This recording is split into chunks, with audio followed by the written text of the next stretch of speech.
to broadcast the lecture and to record it on Teams. So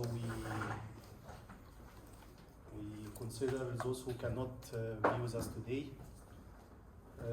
It's not straightforward. I tried to do it from one machine, but didn't figure out a solution. Yeah, first I need no objection, basically your permission for recording. Mainly it will be me in the video, but you will be here. Good, so no one disagrees for this. Like this, I'll start recording the session. It's all on testing, so hopefully next time we can improve the experience.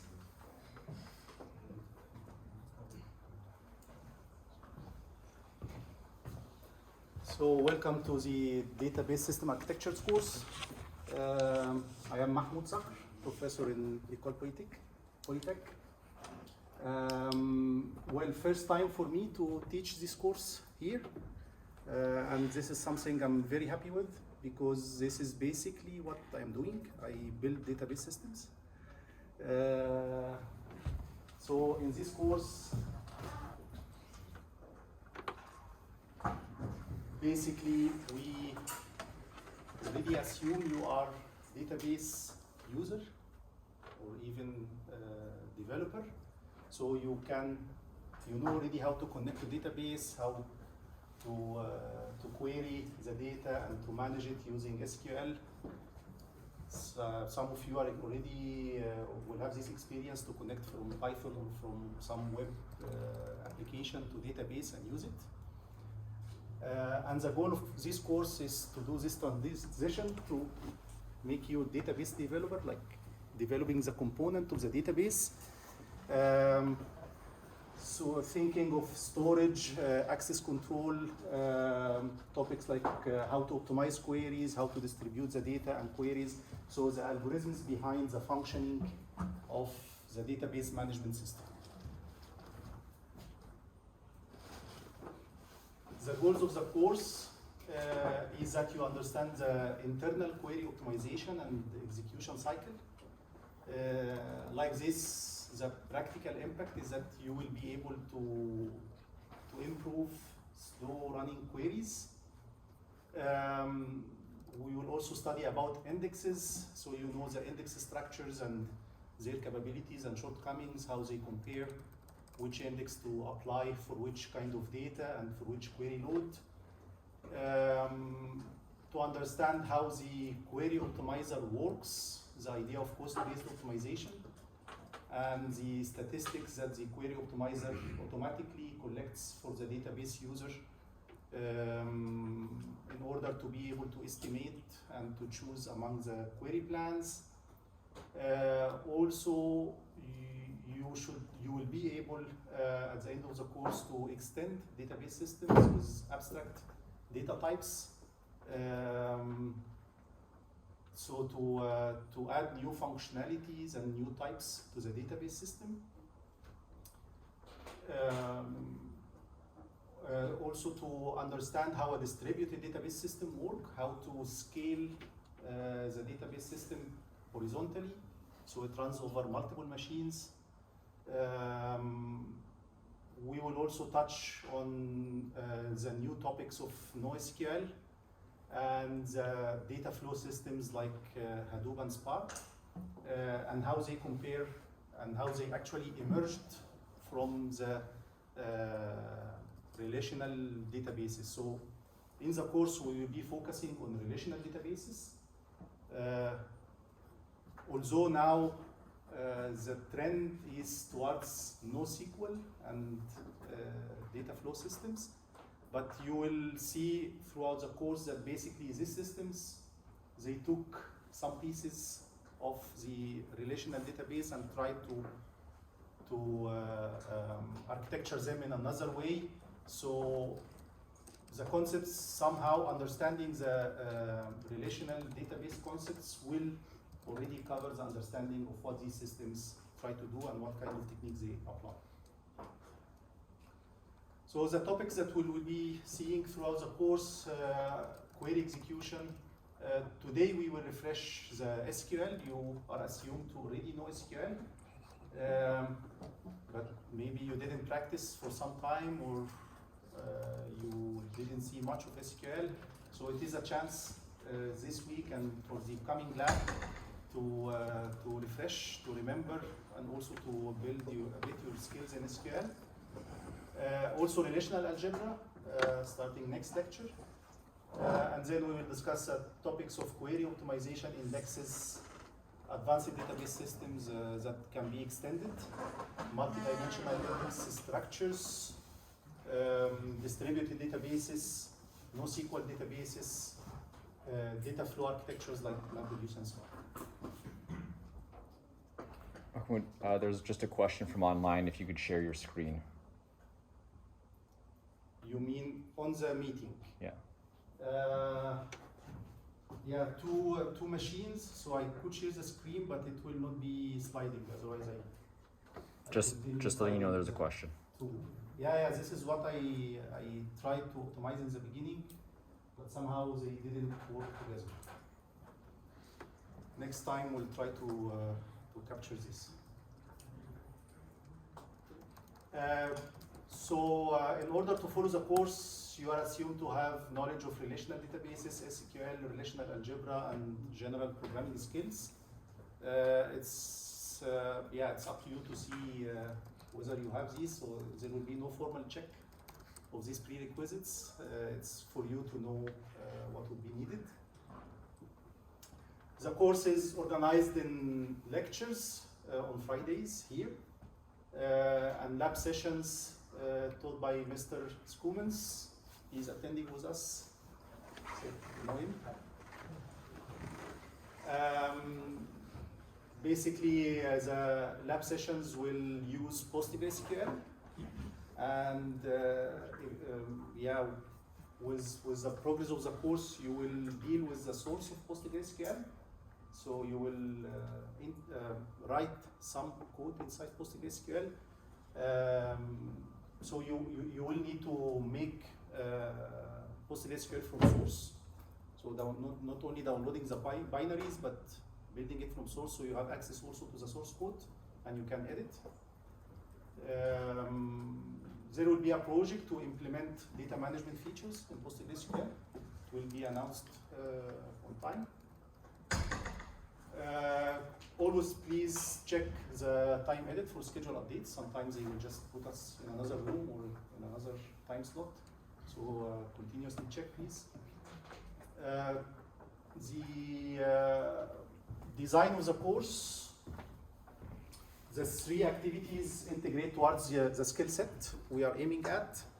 In the lectures, we will study concepts, algorithms, complexity, and you will read research papers, and we discuss them here. There's a collection of foundational papers that laid ground for this domain to grow. In some lectures, I'll ask you to prepare for the next lecture a research paper, and then the lecture, some of it will be around the discussion. In the lab, you will have hands-on usage, but also system development experience.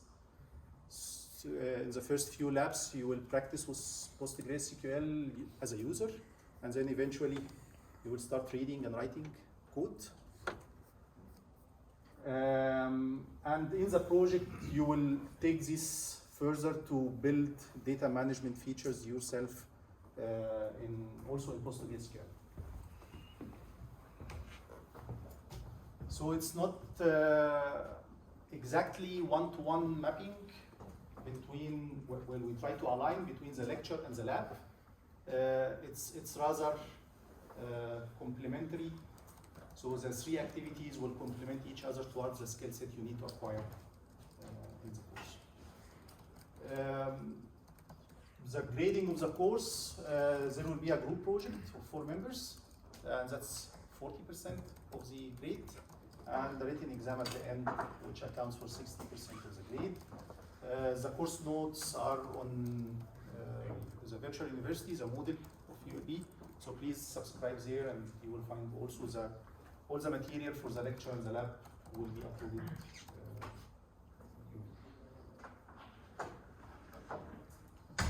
No specific recommended readings. In every lecture, I will give some source that you can use. But again, you can read whatever source you are comfortable with covering this topic. The concepts there are well established, are already there for a long time. You will, whatever source you will use, it will be saying more or less the same thing. So feel free to use other sources that will be convenient to you. So starting with the first topic, refreshing SQL, and this I take from this book. Chapter 3, but also chapters 4 and 5 continue with SQL with other features. We will mainly cover chapter 3. So the chapters deals with this schema about courses and instructors and students. So we have an instructor table, ID, name, department name, and salary. Maybe I copy it because we will need to work with it.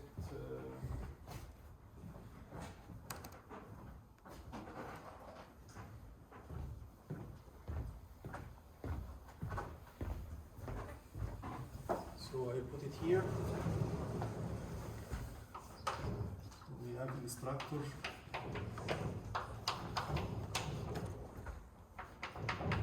ID, name, department name, and salary. We have course. This course ID, title,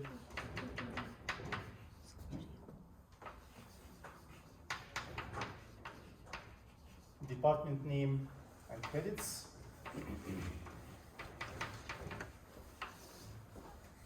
student,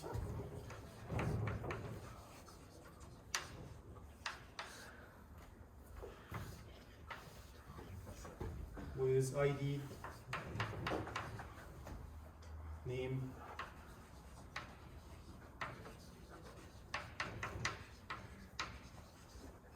department name, and total credits.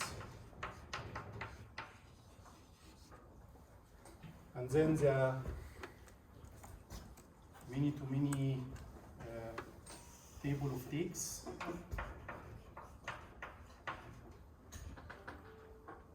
Which has an ID of the student and course ID and semester, year, and grade.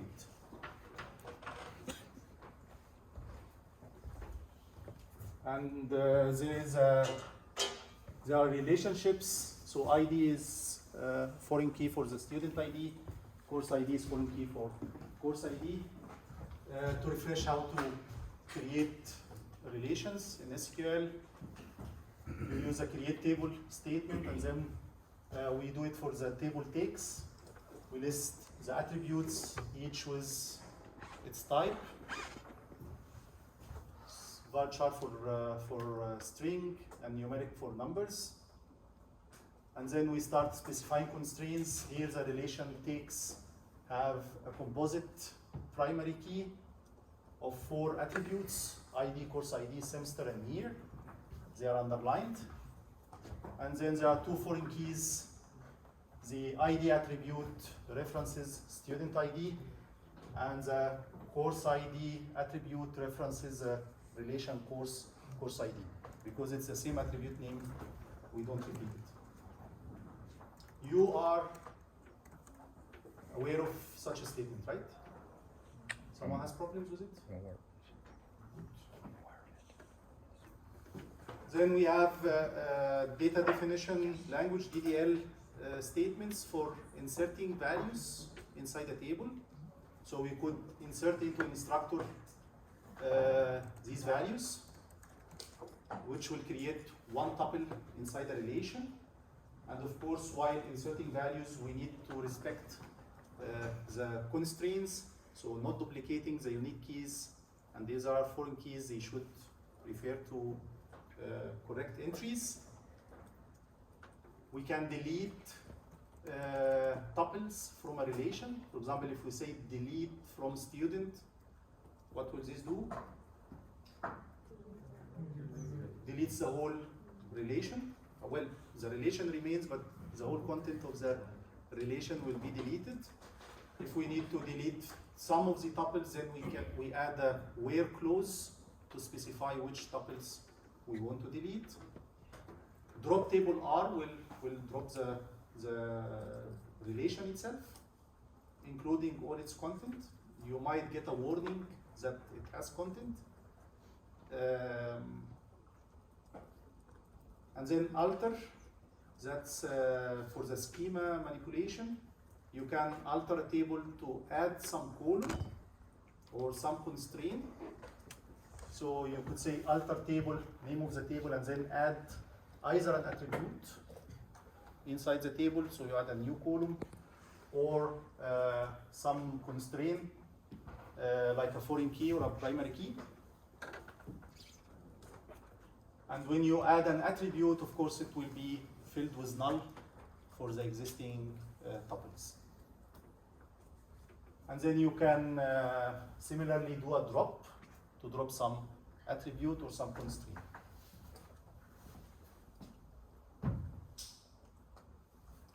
Good. More important to us, the queries. Select clause, please. Sorry for drop. When you say attribute or constraint, so we're kind of conceptually thinking metadata, like not the actual data itself, but one of the definitions around the data? Well, if you drop an attribute, and this attribute is filled with data, the data will also be lost. What does the word attribute mean? So, department name is an attribute, salary is an attribute. Okay, thank you. Each of these is an attribute. Yeah. But then there are objects that depend on other objects. For example, in takes, you want to drop the year, and it is part of a key. So you need first to drop the key, then drop the attribute. So you need to manage the integrity constraints. Okay.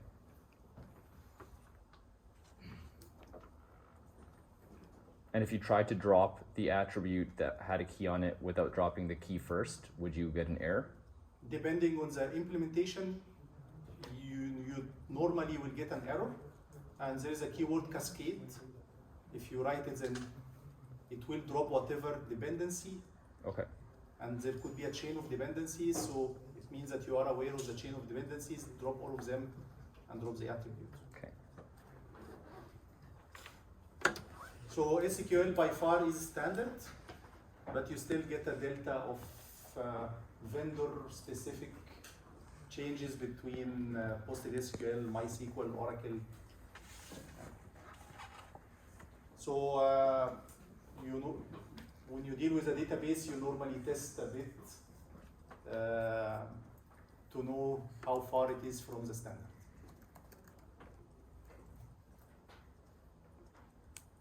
Good, the select clause, data manipulation. It doesn't edit in the data, but it retrieves, it queries the data. Find the department names of all instructors and remove duplicates. Yeah. So we select distinct department name from instructor, and what is the effect of distinct?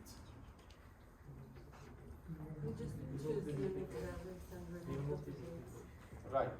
So if we have, well, normally the we have 4 departments, 20 instructors. If we say select department name from instructor, we will get 20 department names in the result with redundancy. If we say distinct, we only get the set result without repetition. in contrast to distinct, we have the keyword all that will keep the duplicates. And here you have these two concepts of SQL. There is a set representation of the data, and there is a bag representation of the data. In the bag, original SQL, in the relational model is always set construct. So repetitions are not allowed, and it will automatically remove duplicates. But in the implementation, almost all implementation will do this. They allow for two, both bag and set. And then you have these keywords to control and to restrict whether I want distinct or I want to keep repetitions.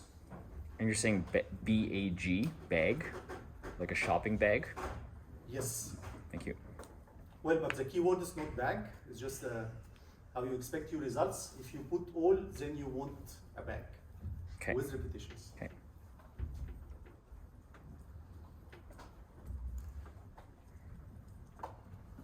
The asterisk is for pronounce everything, so select everything, meaning all attributes from instructor. And another nice feature that we typically use is just to select some literal. So you want to do arithmetic in SQL, you select and you write your formula. You write select and you write your formula. So it is not a must that you select from a table. You can do quick testing by selecting. So you want to check an operation, how it will behave, then select and just write this operation. What's the difference between an asterisk and all? All is a can we call it a quantifier for the result that comes after.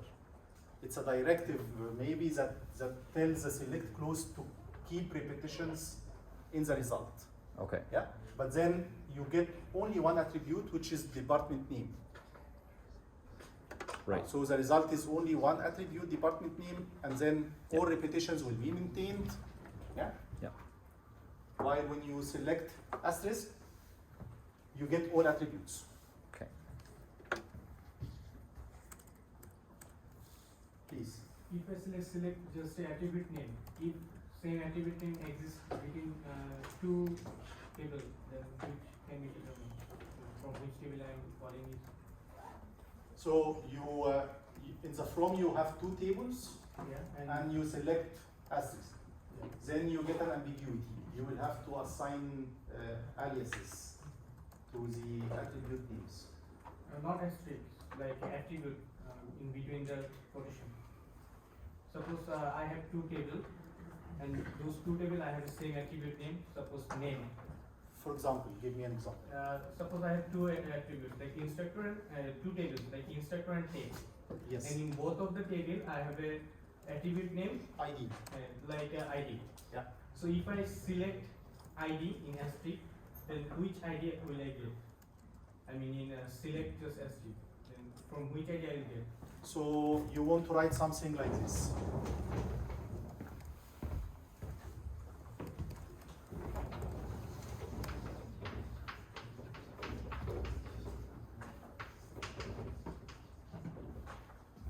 See instructor.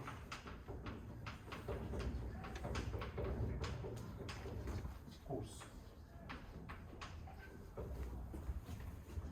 For Not example. asterisk, like quotation mark. I mean, can you please go to the next slide?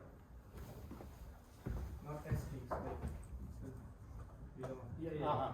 Select quotation mark and 437. 47. Yeah. So if I have a attribute name like ID, if I consider the previous one, then which ID will I get? Instructor or course? Like just if I select ID. So tell me what I should write. Comma ID or what? So only ID. Yeah. Select ID. Select quotation mark ID. like this. Yeah. Just select ID. So which ID will I get? Well, this is a literal. This is not an attribute name because you put in quotation mark. Oh. Yeah. So this is not the attribute ID. This is just a literal that you want to select. Yeah. But then here in the from, you give it two tables, and we will come to it. When we join, what do you expect? So it's not an attribute, just literal. Yeah, this is a literal, but then what do we get as a result? We will not get just ID. We will get as many of these as the product of the cardinalities of the two relations, because basically you do some Cartesian Cartesian product for join. Yeah? But we will come to the join now. So with quotations, you just select a literal, but it's not a must that you have quotations. So you could say, for example, select 5 plus 3. Then the result is 8. Yeah, you get an attribute probably called 5 plus 3, the attribute name, because you don't give it a name. So in the result, you get a table as such. You could give it a name as food, then you get just as a attribute title. This is useful. We'll see why this is useful, why it is in this slide.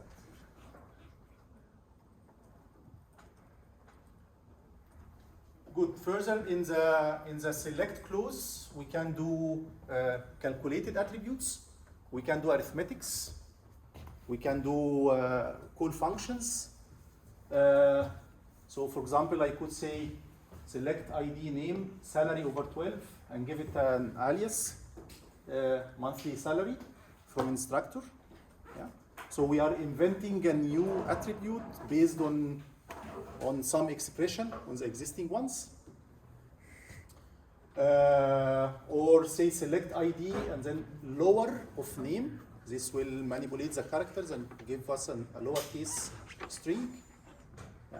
So we can apply the functions, the API that is available for every data type to compute attributes in the select clause.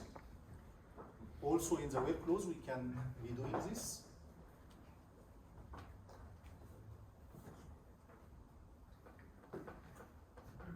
Now to the where clause. Find all instructors in computer science department. So we add a predicate in the where clause. Here the statement is select from where. And the predicate here will be comparing the department name with computer science we are searching for. Strings in SQL are single quoted.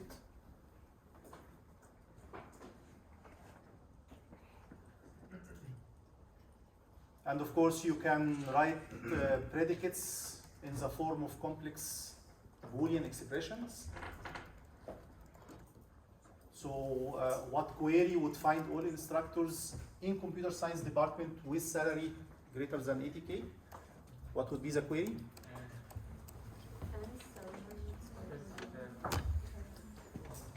Yes, right. So we add to this condition an and salary greater than.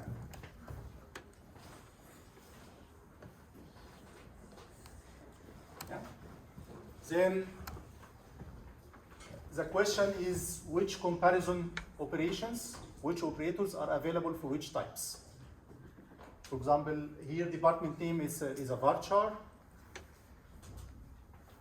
and not every operator will apply. So there are operators for strings, operators for numbers, operators for dates, operators for timestamp, and depending on the database management system, you can have many types with many support operators to express your both in the select clause but also in the where clause.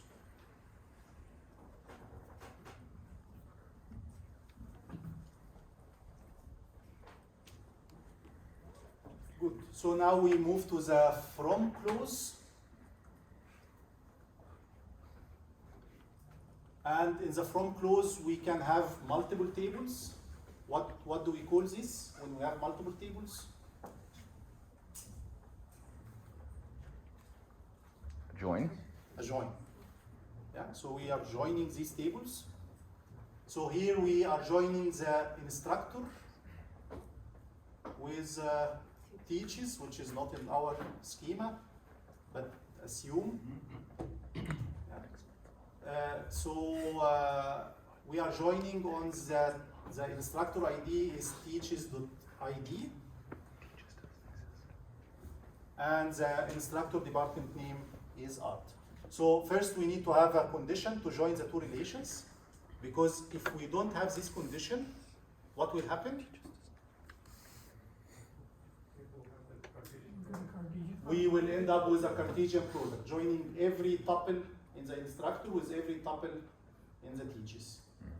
Please. Just have one question, because I know this is kind of equivalent to an inner join, but I was just wondering, because I always had that question.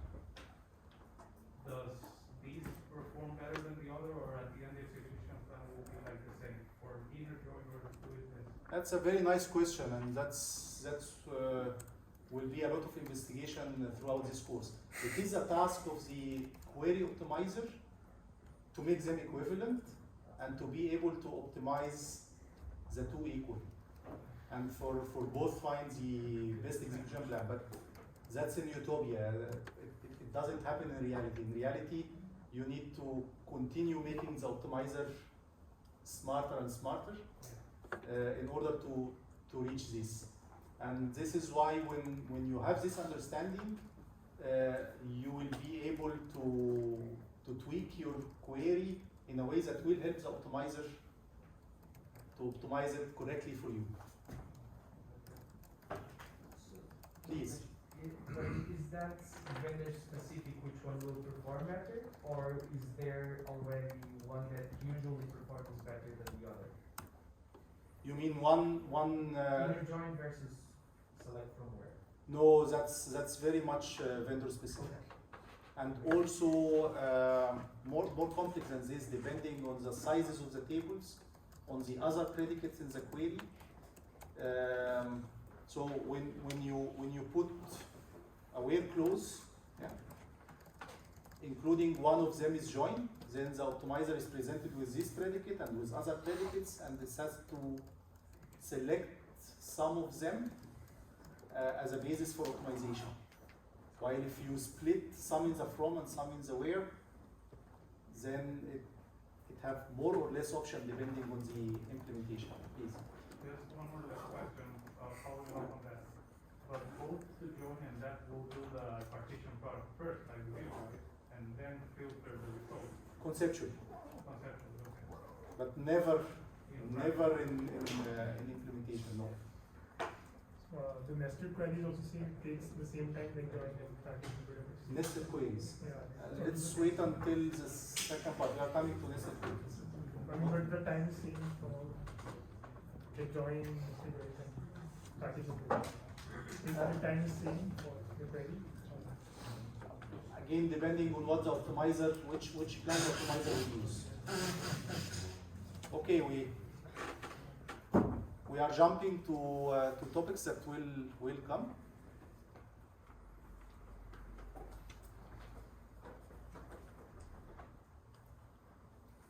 Good exercise for you.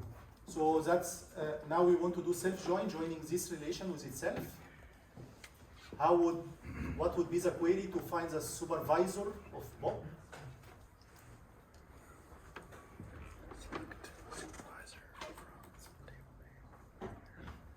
Select supervisor from whatever this table name is called, where person equals, oh no, I got lost. Yes, yeah.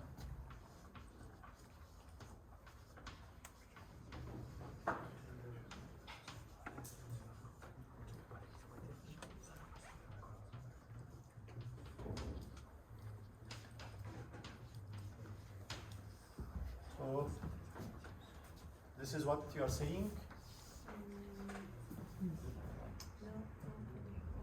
That's what I am saying, yes. I don't know if that's the right answer, but Do you agree? I also agree. So like this we get a result,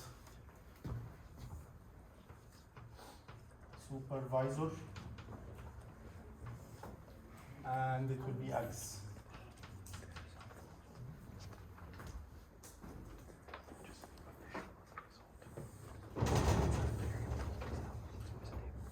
Agree? Good. so in SQL generally, like our results will always be in a table format. Yes. Like there's no variables in SQL. Uh-oh. Yes. For my beginner's mind, is that Yes, fair to think yes. that way? Okay. Well, SQL is a language for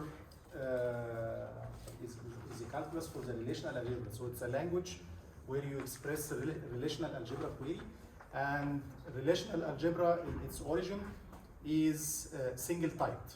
You have only one type, which is a relation. Okay. So everything you do results in a relation. Receives a relation and results in a relation. So in this case, I still have a relation of Bob and Alice, but I've just I've chosen not to show Bob in this table because I said only show me the column supervisor Right. or the attribute supervisor. Okay. Right. In this query, you do two things.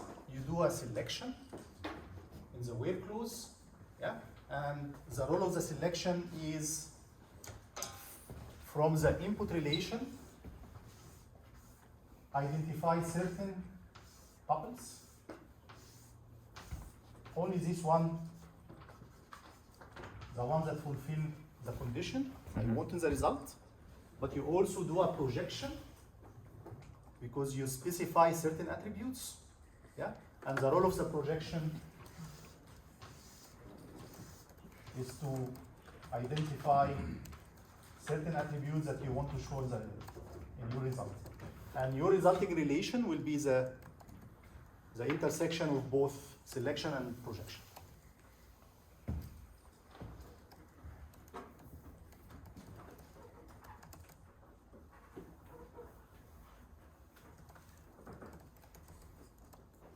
I hope all this is easy for you.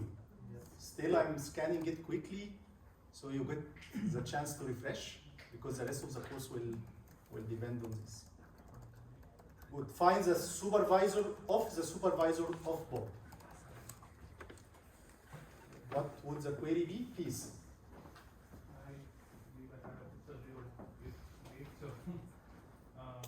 So I guess first would be, let's do the from first. So select, then from. We would need, in this case, you can do it with the where or with an inner join. Maybe I keep this one right here. So you start with the from. From, and super is the table, right? Yes. And we need to give that an alias because we're going to join it twice. So I put A on that. Okay. Inner join. And super B.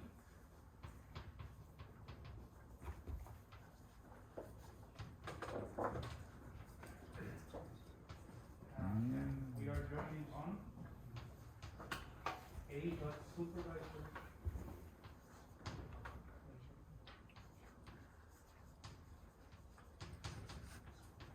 Equals B dot person.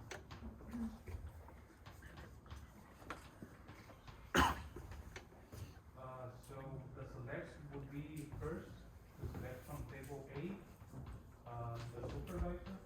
And we can give that an alias of employee or something like that.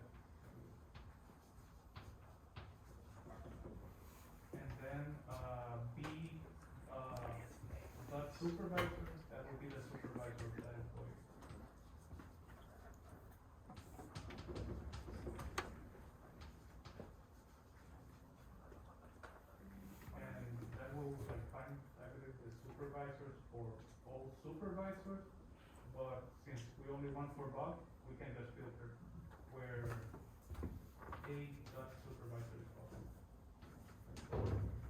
A dot Person. person.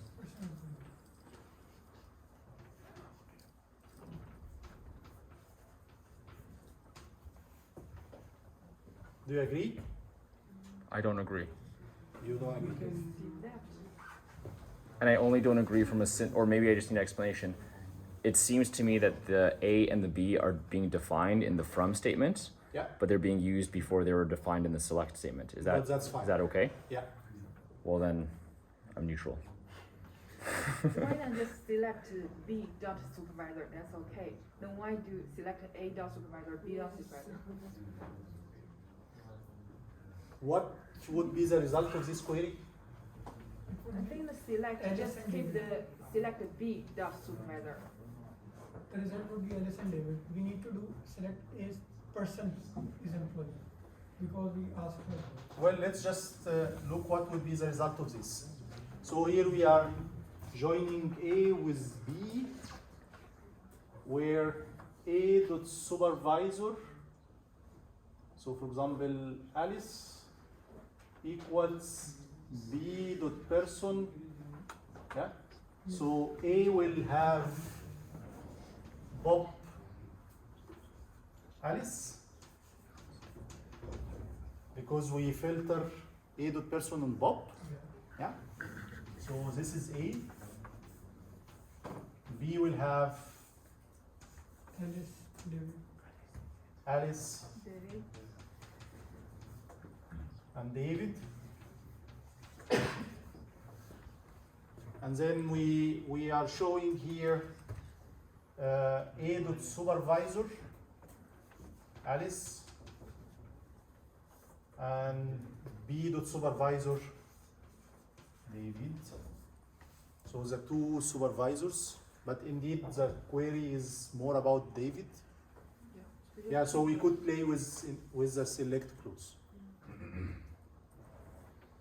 And how would we do this if we haven't learned about inner joins yet? Or is there a way to do this without inner joins? I think so. what- I think we can do like the same, like 3 sentence select from where and the first one, but keep the where be like where in, then in. We use some like again 3 lines from the first. Right, like in the previous slide. So that's another syntax. It's exactly the same meaning, but another syntax for what we did in the previous slide. So we select from 2 relations, with basically the same relation given a different alias, and in the where clause we add A dot how is it? A dot supervisor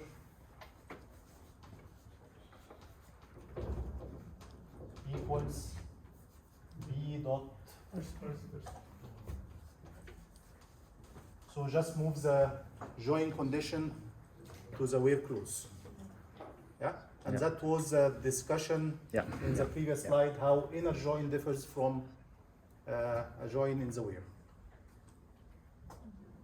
So going back to that discussion then earlier, is there a form that's preferable in industry of how to write SQL queries, whether using inner joins or where, or does it depend on the You will client you're develop using? it interacting with the system. Yeah.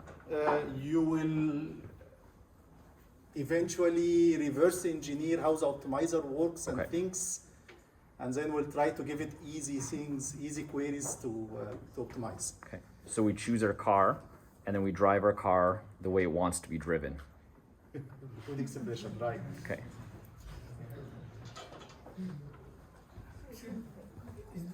Is there also a way to nest this query, like this gives us Alice? And so is it possible that we can nest this in the where? Yes, we could nest, and we could use a common table subtraction. There are many ways to write the same query, and understanding, and this is what we will do during the course, understanding how the optimizer sees your query and how it selects an efficient query plan for it, you will be able to choose one or another. But also you will be able to implement a query optimizer which is smart enough to understand that all these variants are for the same thing and all should be optimized similarly.